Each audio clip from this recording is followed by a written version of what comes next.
لله نحمده ونستعينه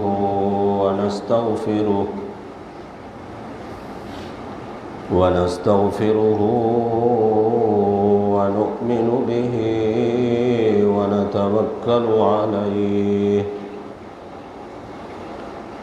ونعوذ بالله من شرور أنفسنا ومن سيئات أعمالنا من يهده الله فلا مضل له ومن يضلله فلا هادي له شهادة أن لا إله إلا الله وحده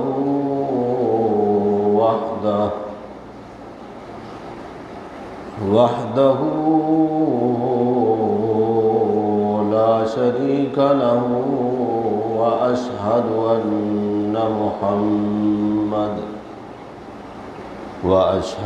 أن محمدا عبده ورسوله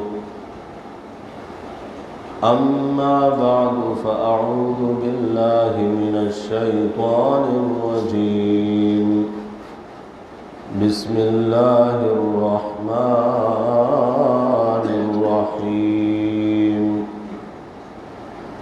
إن الله عنده علم الساعة وينزل الغيث ويعلم ما في الأرحام وما تدري نفس ماذا تكسب غدا وما تدري نفس بأي أرض تموت إن الله عليم خبير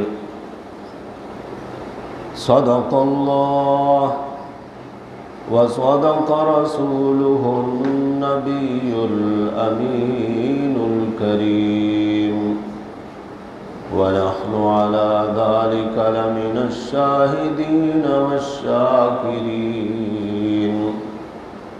والحمد لله رب العالمين اللهم صل على محمد وعلى آل محمد كما صليت على إبراهيم وعلى آل إبراهيم إنك حميد مجيد اللهم بارك على محمد وعلى آل محمد كما باركت على إبراهيم وعلى آل إبراهيم إنك حميد مجيد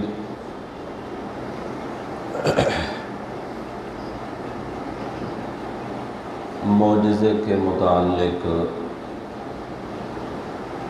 پچھلے کئی خطبات میں گفتگو چل رہی ہے۔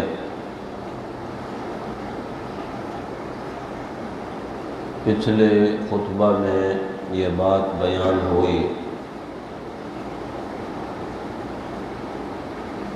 کہ نبی کا معجزہ برحق ہے، ولی کی کرامت بھی برحق ہے۔ معجزے میں ہاتھ نبی کا ہوتا ہے، مرضی عرش والے کی ہوتی ہے۔ کرامت ولی کے ہاتھ پر ظاہر ہوتی ہے، اختیار میرے اللہ کا ہوتا ہے۔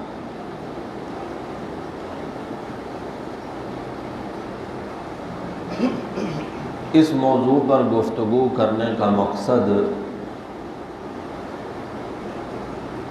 اور اس موضوع پر بات کرنا اس لیے ضروری ہے جو لوگ شرک کی نحوست میں مبتلا ہوئے، جن لوگوں نے اللہ کے نبیوں کو یا اللہ کے ولیوں کو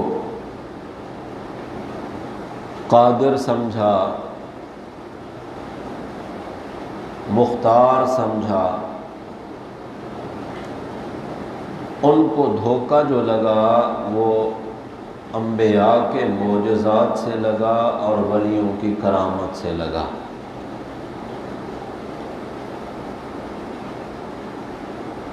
جب انہوں نے دیکھا کہ داؤد علیہ السلام لوہے کو اپنے ہاتھوں سے موڑ لیتے ہیں اور جو چاہیں بنا لیتے ہیں، تو انہوں نے ان کو مختار سمجھا کہ یہ جو چاہیں کر سکتے ہیں۔ جن لوگوں نے عیسیٰ علیہ السلام کو مٹی کا پرندہ بنا کر اڑاتے دیکھا، انہوں نے یہ نظریہ قائم کر لیا کہ یہ جو چاہیں بنا سکتے ہیں۔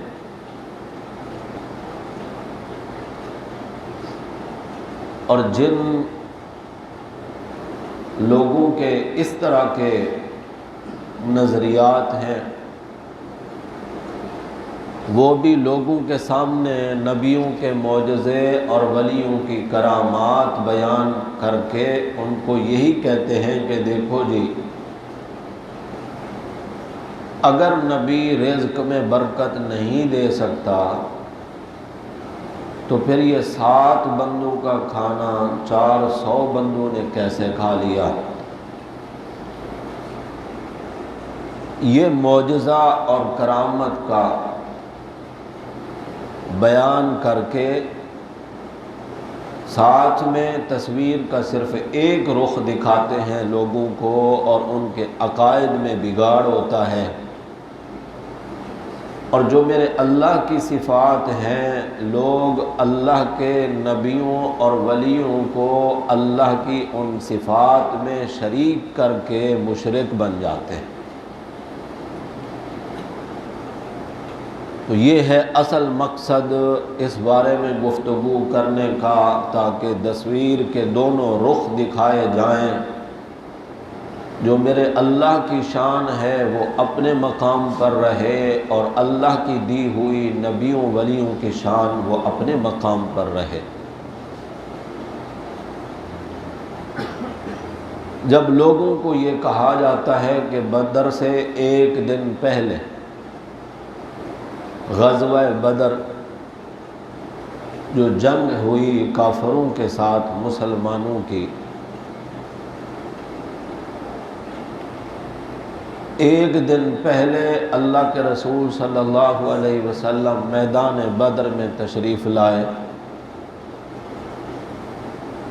چھڑی میرے نبی کے ہاتھ میں ہے۔ میدان بدر کا معائنہ اور جائزہ لیتے ہوئے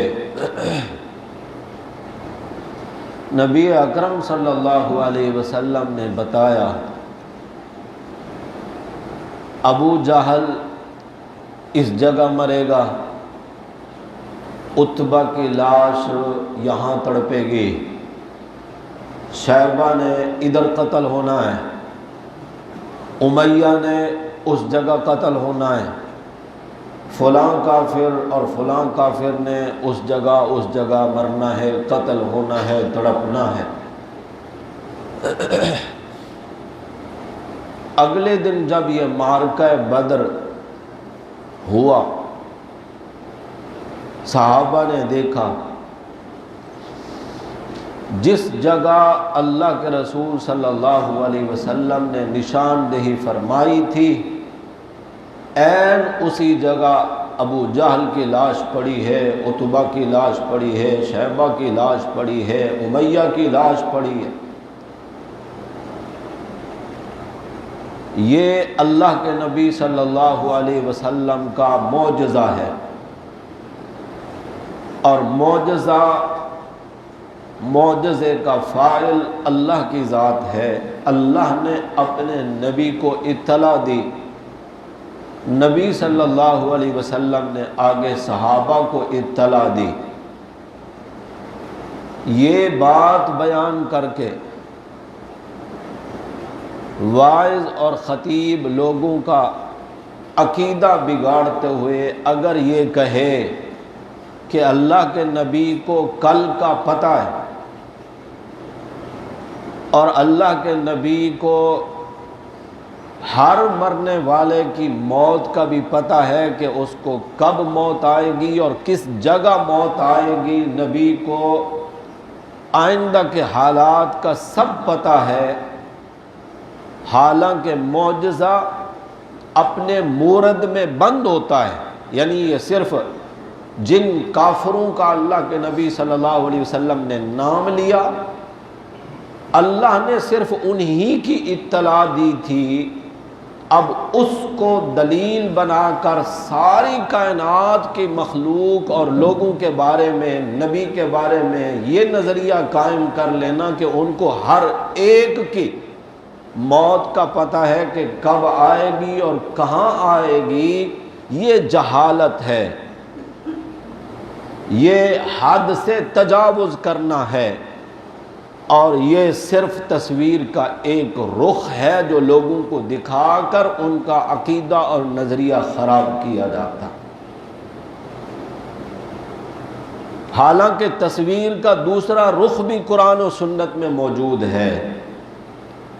نبی اکرم صلی اللہ علیہ وسلم کے پاس مشرکین مکہ جب ہر قسم کے اسلام کے چیلنج سے عاجز آ جاتے تو پھر اہل کتاب یعنی یہودیوں کے مولوی اور عیسائیوں کے جو مولوی تھے، مکے کے مشرک ان کے پاس جاتے کہ تمہارے پاس آسمانی دین کے کچھ آثار ہیں، ہمیں کوئی ایسے سوالات بتاؤ جو ہم جا کر محمد صلی اللہ علیہ وسلم سے کریں۔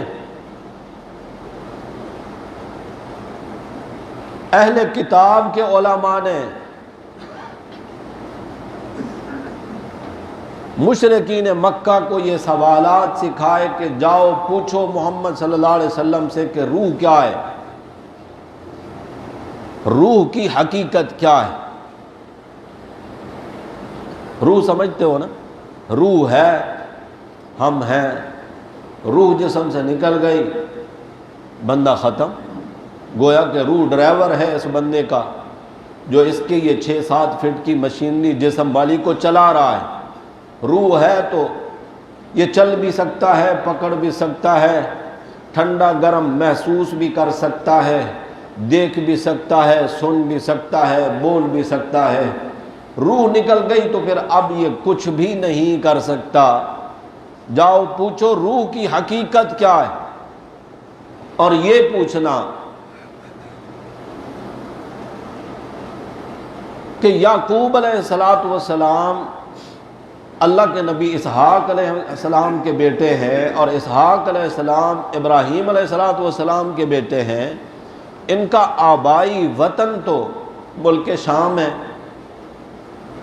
یوسف علیہ السلام مصر میں کیسے آئے اور ان کے بھائی یہ لوگ مصر میں کیسے آ کر آباد ہوئے، اس کی حقیقت کیا ہے۔ ذوالقرنین بادشاہ کہاں تھا، حضرت خضر علیہ السلام کا واقعہ کیا ہے، اس طرح کے سوالات سیکھ کر آئے مشرکین، اور نبی کریم صلی اللہ علیہ وسلم سے آ کر پوچھا۔ آپ صلی اللہ علیہ وسلم نے ان کے جوابات پر فرمایا کہ کل آنا، میں تمہیں ان کا جواب دوں گا۔ یہ کل کی بات کیوں فرمائی؟ اگر اللہ کے نبی صلی اللہ علیہ وسلم یہ سارے حالات جانتے تھے تو پھر اسی وقت جواب دیتے۔ دشمن ہے سامنے، اس نے تانے بھی دینے، باتیں بھی بنانی ہیں، ان کا منہ بند کرنے کے لیے اللہ کے نبی صلی اللہ علیہ وسلم اسی وقت جواب دیتے۔ حقیقت یہی ہے کہ اللہ کے نبی صلی اللہ علیہ وسلم کو علم نہیں تھا آپ کی سوچ یہ تھی کہ کل جبریل آئیں گے، میں ان سے پوچھ کر ان کے سوالات کے جوابات دے دوں گا، اور لطف کی بات یہ کہ اللہ کے رسول صلی اللہ علیہ وسلم انشاءاللہ بھی نہیں کہہ سکے۔ انشاءاللہ کا معنی کیا ہوتا ہے؟ اگر اللہ نے چاہا تو میں کل بتا دوں گا، لیکن یہ نہیں فرمایا، فرمایا کل آنا بتاؤں گا۔ اللہ کی مرضی، وحی کا سلسلہ ختم ہو گیا، جبریل نے آنا بند کر دیا۔ بعض روایات کے مطابق 15 دن یا 18 دن تک وحی کا سلسلہ منقطع ہو گیا۔ یہ تصویر کا دوسرا رخ دکھا رہا ہوں۔ ایک طرف تو اللہ کے نبی صلی اللہ علیہ وسلم نے بتا دیا کل کون کافر کہاں قتل ہوگا، اور ایک طرف اللہ کے نبی صلی اللہ علیہ وسلم فرما رہے کل جواب دوں گا۔ کل کو آ گئے سوالات والے، حضور کے پاس جواب نہیں، فرمایا کل آنا۔ جب کچھ دن گزر گئے، ظالموں نے آوازیں کسنے شروع کیے اور تانے دینے شروع کیے۔ یہ کہتا تھا کہ میں اللہ کا نبی ہوں، اب اس کے پاس کوئی جواب نہیں۔ حضور اکرم صلی اللہ علیہ وسلم اس وقت کتنا غمگین ہوتے ہوں گے جب دشمن کی طرف سے اس طرح کے تانے ہوں۔ مختصر یہ کہ جب جبریل آئے تو حضور اکرم صلی اللہ علیہ وسلم نے شکوہ کیا، جبریل ہر دن نہیں، ایک دن میں کئی بار تو آیا کرتا تھا، کیا ہو گیا تجھے؟ اتنا دنوں سے نہیں آیا، دیکھا نہیں ہے دشمنوں نے بہت باتیں کی ہیں میرے اوپر۔ جبریل نے جو میرے نبی کو جواب دیا، اللہ نے قرآن میں وہ نازل کیا ہے سورہ مریم میں، ما نتنزل الا بامر ربک۔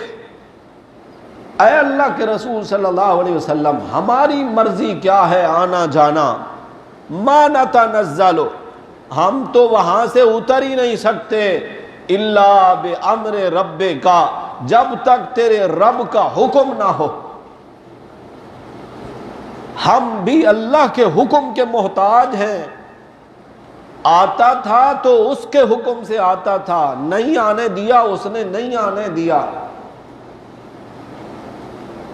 حضور اکرم صلی اللہ علیہ وسلم کو سوالات کے جوابات، سورہ یوسف پوری اللہ نے نازل فرما دی، سورہ کہف نازل فرما کر سوالات کے جوابات دے دیے، سورہ بنی اسرائیل میں روح کی حقیقت کے بارے میں بھی بتا دیا گیا، اور ساتھ میں اللہ نے تنبیہ بھی فرما دی۔ سورہ کہف کے الفاظ ہیں، لا تقولن لشیء انی فاعل ذلک غدا،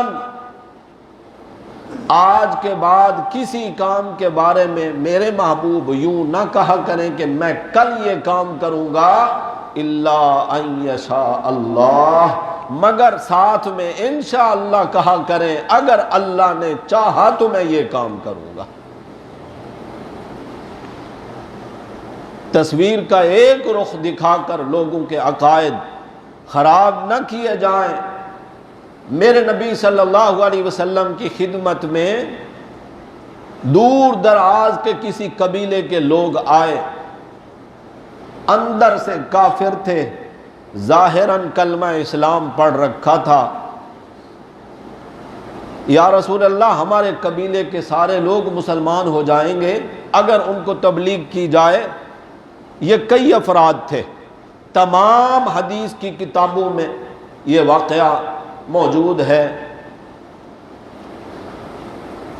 آپ ہمارے ساتھ دین کا علم رکھنے والے، قرآن اور سنت کا صحیح علم رکھنے والے جو پڑھے لکھے صحابہ ہیں، یا رسول اللہ ان کو ہمارے ساتھ بھیجیں، وہ ہمارے قبیلے کے لوگوں کو قرآن سکھائیں گے، نماز سکھائیں گے، دین کے احکامات سکھائیں گے۔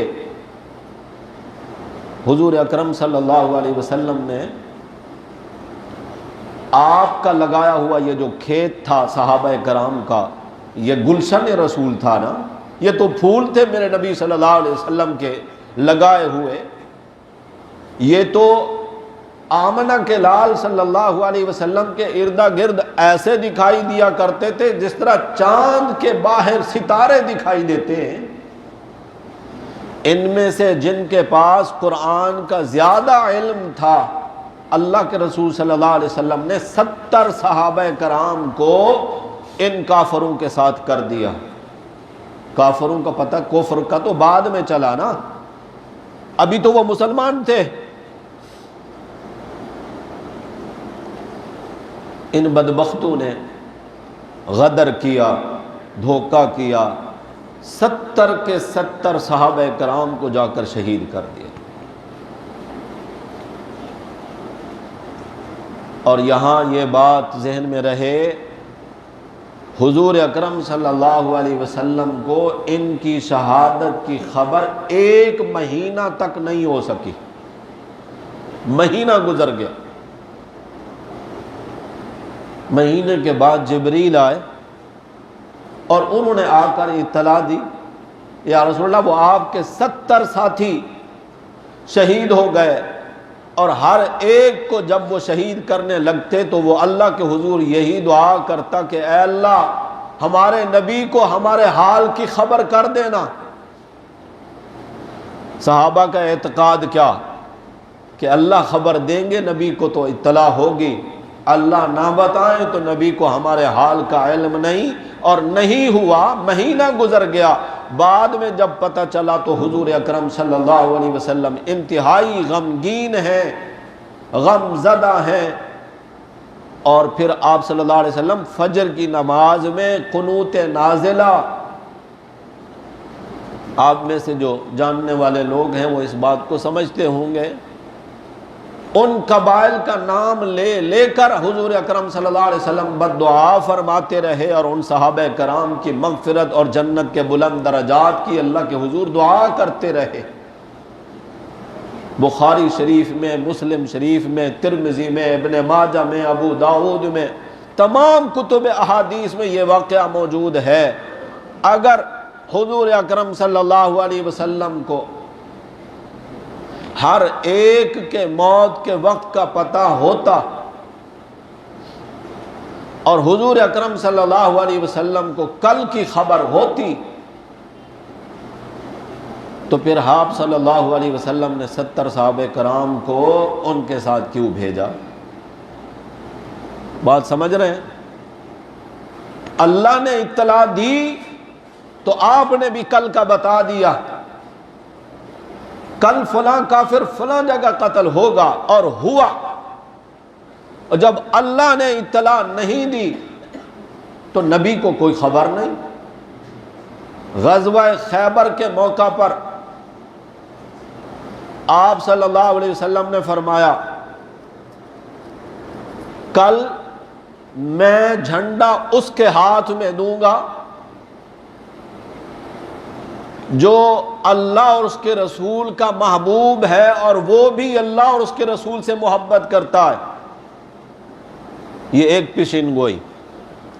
اور دوسری خبر یہ دی کہ اللہ اس کے ہاتھ پر یہودیوں کا فلاں قلعہ جو ہے وہ فتح کریں گے۔ صحابہ جستجو میں لگ گئے، کون ایسا خوش قسمت ہے کہ اللہ کے نبی ایک تو اس کے محبوب رب العالمین ہونے کی خوشخبری سنا رہے ہیں، سند مل رہی ہے، اس کو سرٹیفکیٹ مل رہا ہے کہ وہ بندہ اللہ اس کے رسول سے محبت کرتا ہے اور اللہ اس کے رسول اس سے محبت کرتے ہیں۔ دوسرے یہ کہ کون ایسا خوش قسمت ہے جس کے ہاتھوں یہودیوں کا یہ قلعہ فتح ہوگا۔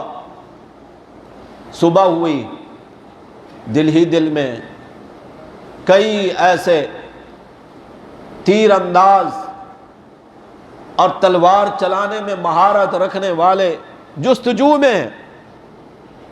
اچانک اللہ کے نبی صلی اللہ علیہ وسلم نے فرمایا میرا بھائی علی کہاں ہے؟ صحابہ نے بتایا رسول اللہ علی تو بیمار ہیں، ان کی آنکھیں آئی ہوئی ہیں، آشوب چشم، مریض ہیں وہ، آنکھیں کھول نہیں سکتے. آپ نے فرمایا بلاؤ علی کو.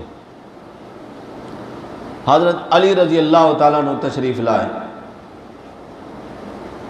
آپ صلی اللہ علیہ وسلم نے اپنا لعاب مبارک حضرت علی رضی اللہ تعالیٰ عنہ کی دکھتی ہوئی آنکھوں پر لگایا.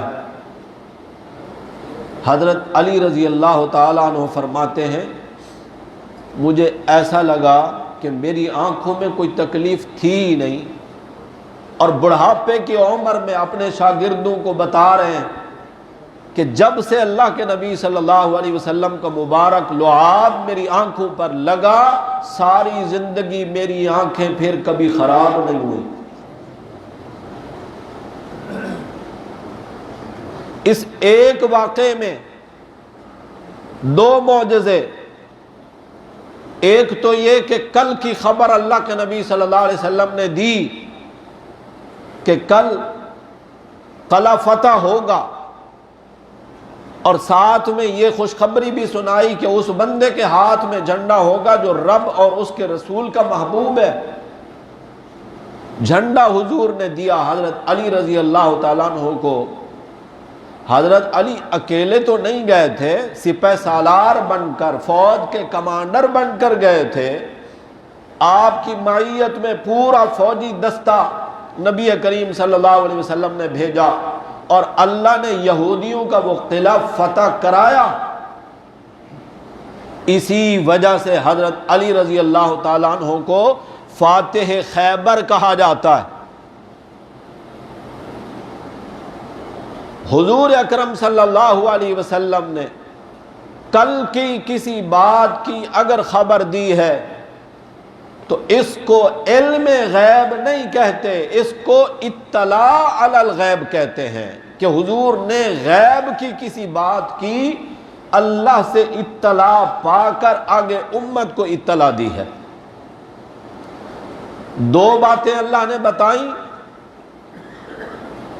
اور حضور نے آگے دو باتیں بتائیں، یا 100 باتیں اللہ نے بتائیں، حضور نے آگے 100 باتوں کی اطلاع دی. اس سے یہ کیسے ثابت ہو گیا کہ ساری کائنات کے تمام امور کا علم اللہ کے نبی صلی اللہ علیہ وسلم کے پاس ہے؟ قرآن نے جو نظریہ دیا اور جو آیت کریمہ میں نے سورہ لقمان کی آپ کے سامنے خطبہ میں تلاوت کی، آخری آیت ہے سورہ لقمان کی، ان اللہ عندہ علم الساعہ، اللہ کے پاس ہے قیامت کا علم. کب آئے گی قیامت؟ یسألونک، میرے محبوب یہ آپ سے پوچھتے ہیں، عن الساعہ ایان مرساہا، قیامت کے متعلق پوچھتے ہیں کہ وہ کب آئے گی. قل، آپ فرما دیں ان کو، انما علمها عند ربی، قیامت کے آنے کا علم میرے رب کے پاس ہے.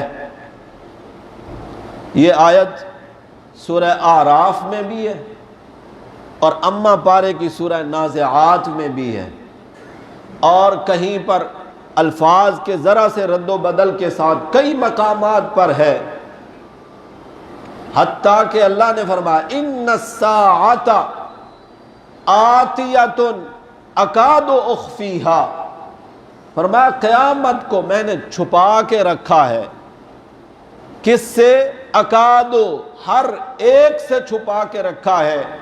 مفسر قرآن نبی پاک صلی اللہ علیہ وسلم کے چچا زاد بھائی، آپ کے مشہور صحابی حضرت عبداللہ بن عباس رضی اللہ تعالی عنہ نے اکاد اخفیہا کا معنی کیا کہ اللہ کہتے ہیں اگر میں اپنی ذات سے بھی چھپا سکتا ہوتا تو قیامت کا علم میں اپنی ذات سے بھی چھپا لیتا. اکاد اخفیہا عن نفسی، فرمایا میں نے چھپا کے رکھا ہے اسے. ان اللہ عندہ علم الساعہ، اللہ کے سوا کوئی نہیں جانتا. وَيُنَزِّلُ الْغَيْثِ، دوسری بات، دوسری چیز، بارش کا علم کب ہوگی،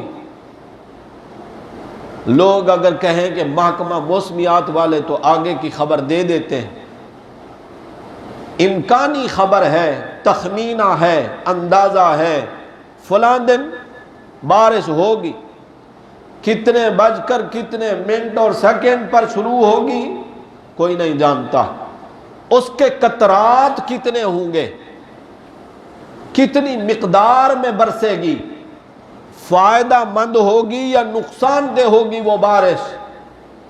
وَيُنَزِّلُ الْغَيْثَ، یہ جو کلی علم ہے بارش کا اللہ کے سوا کوئی نہیں جانتا۔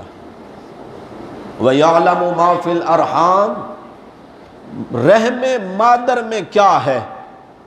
آپ کہیں کہ الٹرا ساؤنڈ کی مشین بتا دیتی ہے کہ بچہ ہے یا بچی، وہ بھی اس مدت کے بعد بتا سکتے ہیں جب اس کی جسمانی کیفیت مکمل ہو چکی ہوتی ہے۔ ابھی حمل ٹھہرا ہے، دنیا کی کوئی مشین نہیں، کوئی ڈاکٹر، کوئی صاحب علم نہیں بتا سکتا کہ یہ لڑکا ہوگا لڑکی ہوگی، کامل ہوگا یا ناقص ہوگا۔ جب دنیا میں آئے گا کتنے سال، کتنے مہینے، کتنے ہفتے، کتنے گھنٹے، کتنے منٹ، کتنے سیکنڈ دنیا میں زندہ رہے گا، شقی ہوگا یا سعید ہوگا، سعادت مند ہوگا یا بدبخت ہوگا، مسلمان ہوگا یا کافر ہوگا، یہ ہوتا ہے کلی علم۔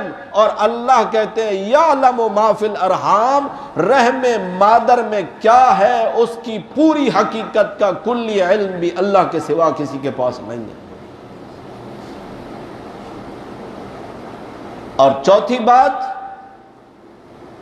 اللہ جانتے ہیں، اللہ کے سوا کوئی نہیں جانتا کہ کل کیا ہوگا۔ کل سے مراد آئندہ کل نہیں، آئندہ کے حالات ہیں، پرسوں، ہفتہ بعد، میں نے کل کیا کرنا ہے، یعنی آئندہ میں نے کیا کرنا ہے اللہ کے سوا کوئی نہیں جانتا۔ اور پانچویں بات یہ کہ ما تدری نفس بأی ارض تموت، کوئی بھی نہیں جانتا کہ مجھے کہاں موت آئے گی، کس حال میں موت آئے گی۔ یہ پانچ چیزیں، اس کا یہ مطلب نہیں کہ ان پانچ کے علاوہ باقی ہر چیز کا علم اللہ نے کسی کو دے رکھا ہے۔ چونکہ سوال ان پانچ چیزوں کے بارے میں ہوا تھا، اس لیے جواب بھی پانچ چیزوں کا دیا گیا۔ بادشاہ منصور نے خواب دیکھا، اس نے خواب میں دیکھا حضرت اسرائیل علیہ السلام کو، بتا دیا گیا اس کو کہ یہ اسرائیل ہیں۔ اس نے سوال کیا میری زندگی کتنی باقی ہے، مجھے موت کب آئے گی؟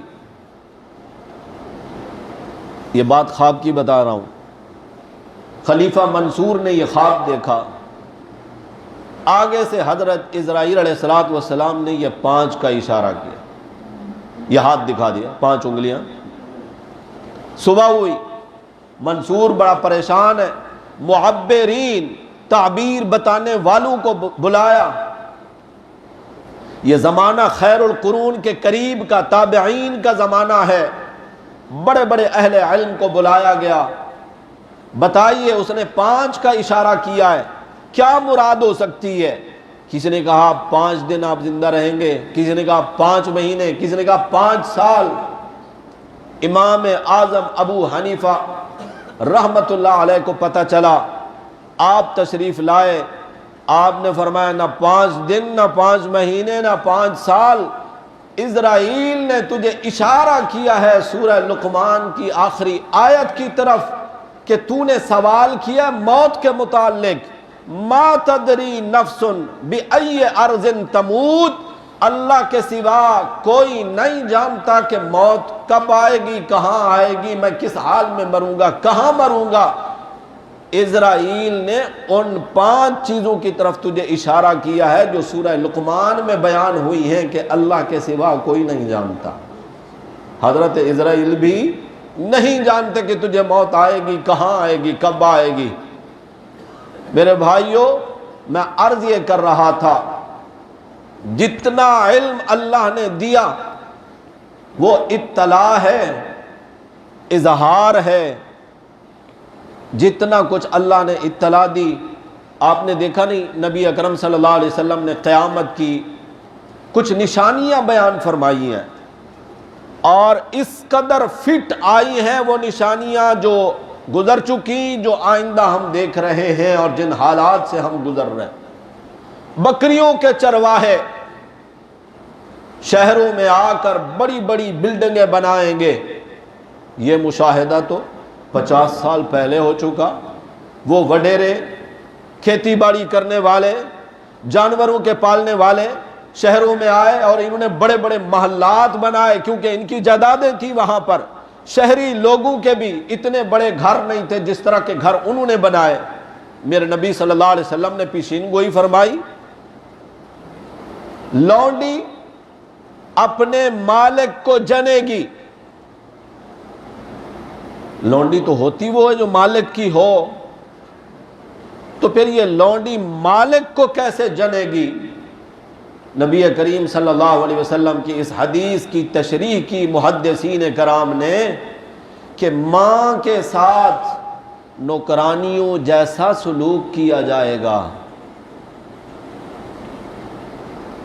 ماں کے ساتھ کنیزوں، نوکرانیوں، لونڈیوں جیسا سلوک کیا جائے گا۔ بیٹا اپنی ماں کے ساتھ ایسا سلوک کرے گا، اولاد اپنی ماں کے ساتھ ایسا سلوک کرے گی۔ اور جب تم یہ وقت دیکھو تو پھر انتظار کرنا کہ قیامت قریب آ چکی ہے۔ جائزہ لیں پھر اپنے ارد گرد ماحول کا۔ جتنی عزت اپنی عورت کی جاتی ہے، اتنی عزت بھی ماں کی نہیں کی جاتی۔ کیسا سلوک کیا جاتا ہے والدین کے ساتھ، یہ نبی کریم صلی اللہ علیہ وسلم نے پیشین گوئی فرمائی۔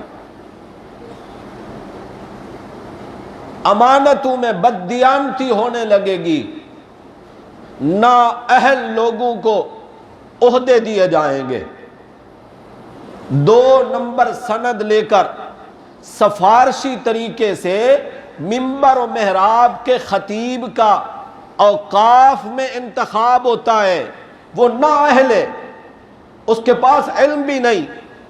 اب جب وہ منبر رسول پر بیٹھے گا تو اس نے پھر لوگوں کو گمراہ ہی کرنا ہے، کیونکہ وہ تو اس کا اہل نہیں تھا۔ نبی کریم صلی اللہ علیہ وسلم نے پیشین گوئی فرمائی، نااہل لوگوں کو عہدے دیے جائیں گے۔ جب تم یہ منظر دیکھو تو سمجھ جانا کہ قیامت قریب ہے۔ اللہ نے نشانیاں بتائیں، نبی کریم صلی اللہ علیہ وسلم نے خبر دی۔ نااہل لوگ، دعویٰ ہے ہم مدینہ کی ریاست بنا کر دکھائیں گے۔ مدینہ کی ریاست کے بانی امام الانبیاء، خاتم النبیین، رحمت للعالمین صلی اللہ علیہ وسلم کیسے تھے؟ تم کیسے ہو؟ نام لینے سے دھوکہ دو گے؟ میرے نبی صلی اللہ علیہ وسلم نے تو مثال قائم کی، ہر ایک آپ میں سے جانتا ہے اس بات کو۔ میں ابھی بتاتا ہوں، خندق کے موقع پر ایک صحابی میرے نبی کی خدمت میں حاضر ہوئے، پیٹ کے اوپر سے کپڑا ہٹا کر دکھاتے ہیں، یا رسول اللہ کئی دن ہو گئے، فاقہ ہے، کمر سیدھی رکھنے کے لیے میں نے پیٹ پہ پتھر باندھا ہے۔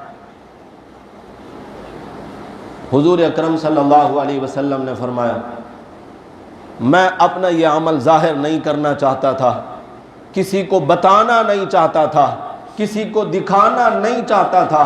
اب اگر تو آ ہی گیا ہے تو آ دیکھ، میرے نبی نے کرتا مبارک اوپر کیا تو 2 پتھر میرے نبی کے پیٹ پہ بندھے۔ سن رکھی ہے نا یہ سب نے حدیث؟ ریاست مدینہ کے والی نے بتا دیا، اگر رعایا بھوکی ہے تو ریاست مدینہ کا والی بھی بھوکا ہے۔ تم خود مراعات مکمل لے رہے ہو، تمہاری تو عدالت کا چھوٹا سا جج بھی ہزاروں لیٹر پٹرول فری میں لیتا ہے، تم عوام کا خون نچوڑ کر کیا ثابت کرنا چاہتے ہو؟ کب تک الو بناؤ گے؟ رہنا کسی نے نہیں ہے تم سے پہلے، کئی آئے پیوند خاک ہو گئے، کئی ایسے ہیں جو آج بھی ایڑیاں رگڑ رہے ہیں، لا یموت فیہا ولا یحییٰ، نہ زندگی میں ہے نہ موت میں ہے۔ تم کیا سمجھتے ہو کہ تمہارا اقتدار، تمہاری بادشاہت ہمیشہ رہے گی؟ پیشین گوئی فرمائی نبی اکرم صلی اللہ علیہ وسلم نے، نہ اہل لوگوں کو عہدے دیے جائیں گے۔ زبردستی مسلط نہیں کیا گیا، مسلط کرنے والے بھی آج پریشان ہیں۔ میرے بھائیو، حضور اکرم صلی اللہ علیہ وسلم نے قیامت کے متعلق پیشین گوئی جو دی ہے، کئی ایسی ہیں جن کو ہم دیکھ چکے اپنی آنکھوں سے، کئی ایسی ہیں جو قریب میں نظر آ رہی ہیں، آئندہ بھی دیکھی جائیں گی۔ جن باتوں کی اطلاع اللہ نے اپنے نبی صلی اللہ علیہ وسلم کو دی ہے، ان پر بھی اسی طرح ایمان لانا ہمارے لیے ضروری ہے جس طرح کہ قرآن و سنت پر ایمان لانا ہمارے لیے بہت ضروری ہے۔ زندگی باقی تو انشاءاللہ اس موضوع کو آگے بڑھائیں گے۔ اللہ ہم سب کو قرآن و سنت پر اخلاص کے ساتھ عمل پیرا ہونے کی توفیق نصیب فرمائے۔ آخر دعوانا ان الحمد للہ رب العالمین۔